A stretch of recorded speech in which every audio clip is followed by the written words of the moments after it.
The United States imports 3.9 million barrels of Canadian oil every single day, more than every other country on Earth combined. And yet, Donald Trump stands in front of cameras and tells the world that America needs nothing from Canada. So today, we're going to walk you through the numbers that prove that's not just wrong, it's the biggest bluff in North American history.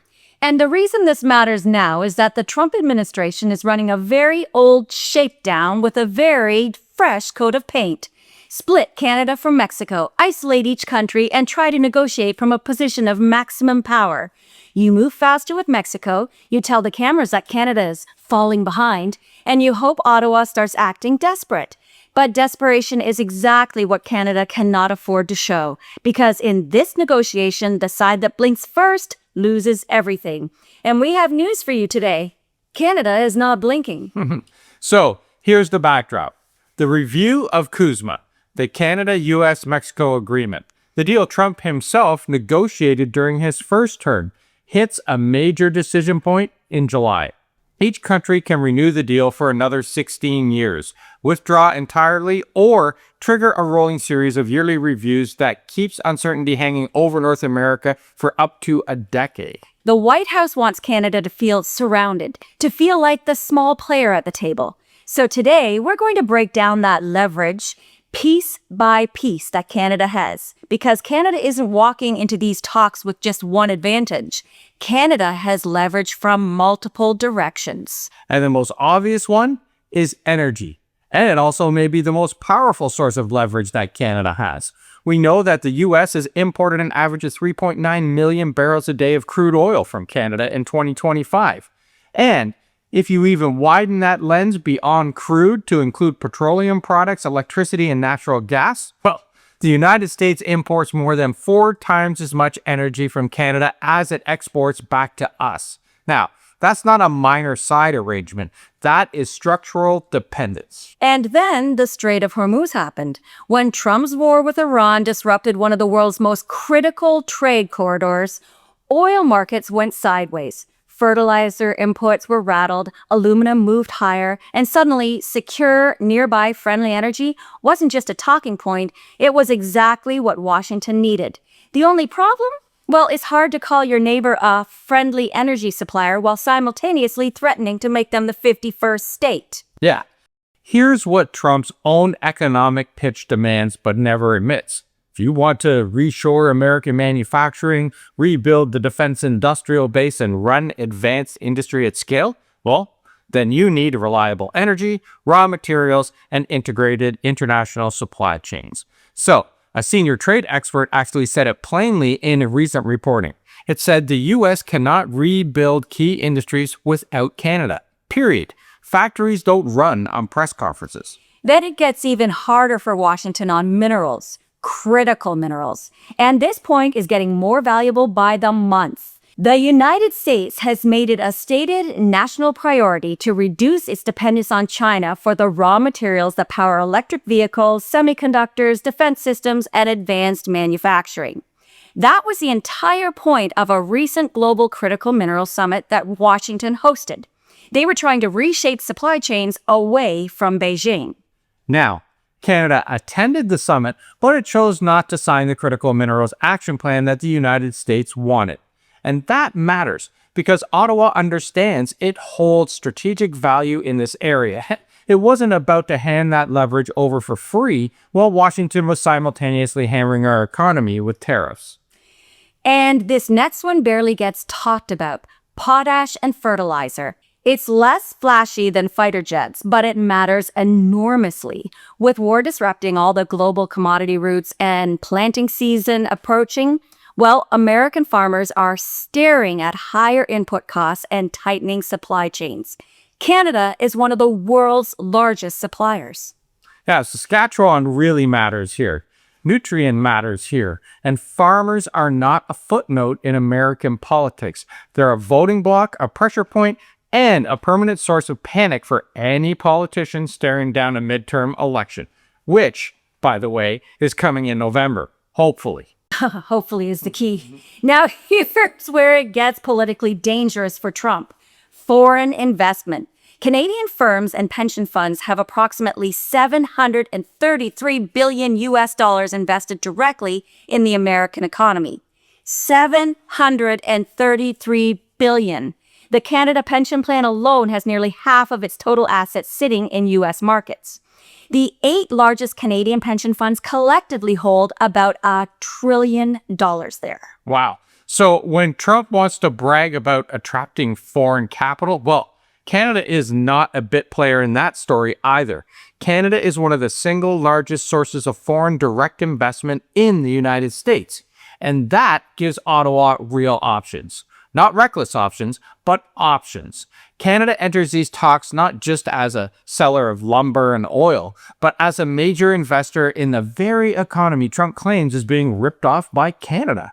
You almost have to admire the confidence it takes to say that out loud with a straight face. He's so good at that. If it doesn't make you really angry. But the part nobody in the White House wants to say out loud is this. Tariffs don't float above the voters' heads. They hit where prices count. They hit supply chains. They hit businesses that donate. They hit businesses that lobby and complain. Polling has already shown that a growing number of Americans understand these tariffs are paid by domestic consumers and companies, not by some foreign villain off stage. And then you have inflation pressure, war spending, and a midterm election on the calendar. And suddenly, members of Congress start rediscovering the beauty of affordable goods and stable trade relationships. What a concept. Imagine that. And this is really where Canada should stay very calm and very deliberate. We don't need to stomp into every single room breathing fire. We let American industries, American farm groups, American importers, American retailers, and Republican incumbents in swing districts do part of the work for us. Because they all have skin in this game. If the tariffs keep hurting affordability, if energy and fertilizer stay volatile, if supply chains remain shaky, then the pressure doesn't just fall on Ottawa. It falls on Washington from inside the House. Now, the next piece of leverage is strategic, not economic. Refusing the frame. Because part of Canada's leverage isn't just what we sell or invest. It's what we refuse to do. When Washington tries to pit Canada against Mexico, implying talks with Mexico are moving faster and suggesting Canada is being difficult, well, both Ottawa and Mexico City have pushed back clearly. Yeah, both leaders' stated priority is preserving the three-country agreement. Canada sent a major trade mission to Mexico City. A Mexican delegation is due in Ottawa in May. And that is not the behavior of two countries preparing to knife each other in the parking lot for Washington's approval. That is two countries recognizing the same threat and refusing to hand Trump the split that he wants. Because once you allow Washington to turn this into two separate bilateral deals, you lose collective weight. Mexico gets pressured on rules of origin and Chinese content. Canada gets pressured on tariffs and whatever new grievance is being promoted on cable news that morning. The White House would much rather negotiate with two anxious, isolated neighbors than one unified continental bloc. Canada's leverage includes refusing to play that game. And then there's the leverage that sits outside the usual trade columns altogether.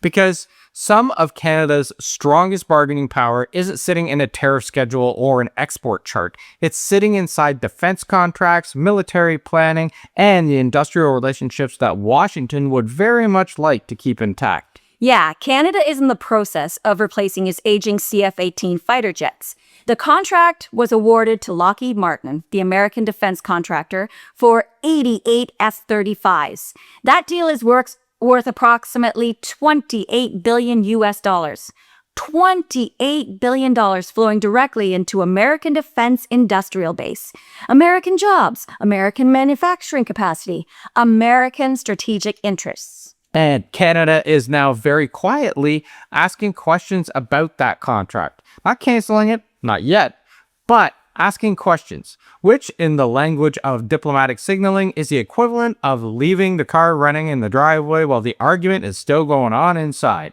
Everyone knows what that means. And just to make sure the message lands clearly, There are other fifth-generation fighters available. There are other defense relationships on offer. And Canada's Arctic positioning means those defense relationships matter to Washington far beyond what $28 billion on paper suggests. The Arctic is not a sideshow. It is where the next generation of great power competition is being staged, and Canada is sitting directly in the middle of it. Yeah, there's a reason why Mark Carney has not made a decision on the F-35s versus the Gripen yet, right? We all know what that is. Now, the final piece is even bigger than trade. And this one matters in ways that won't show up in a trade spreadsheet. Just this week, France invited Canada to the European Union table. Now, it's not just symbolic. That's France, and by extension Europe, signaling that Canada is a partner worth having at the highest level in the most formal diplomatic terms possible. Now, we covered that story in detail earlier this week, and the response from you was overwhelming because people understand exactly what it means. Yeah, the world is watching this trade war, and the more Trump insists that America needs nothing from Canada, the more the rest of the planet quietly reassesses their own exposure to the United States, and they start rerouting relationships. Capital moves, supply chains move, trade missions land in Ottawa instead of Washington. That reputational cost is real. It's cumulative, and it's far harder to reverse than a tariff. You can lift a tariff overnight. You cannot undo years of allies quietly deciding that Washington is no longer a reliable partner. So, here's the bottom line. Donald Trump keeps saying America needs nothing from Canada. He says it like a man trying to convince himself, and that is usually the clearest signal that the opposite is what's true. The numbers say otherwise, the supply chains say otherwise, the pension funds say otherwise, and hey, the F-35 contract, that says otherwise. Heck, even France and the European Union are saying otherwise. So Canada walks into these trade negotiations holding real leverage. But not rhetoric, structural, measurable, geopolitical leverage across 7 separate pressure points, any one of which would matter even just on their own.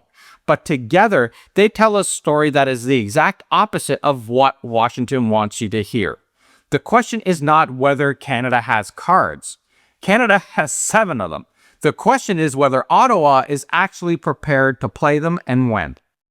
So we want to hear from you. Which source of leverage do you think matters most right now? Is it the energy lifeline, the F-35s, the trillion-dollar pension funds, or is it something entirely different? Drop it in the comments because we read every single one. And if you're tired of hearing that Canada is powerless and desperate in these talks, well, make sure you share this video because that story falls apart the minute that you look at the facts, something the US doesn't really believe in. So check out the pinned comment for our merch store, the A-Team, and our Substack, and make sure to like this video to tell the algorithm that, hey, we're still talking about everything that's going on. Thanks for watching, everybody, and we'll see you tomorrow. Ciao for now.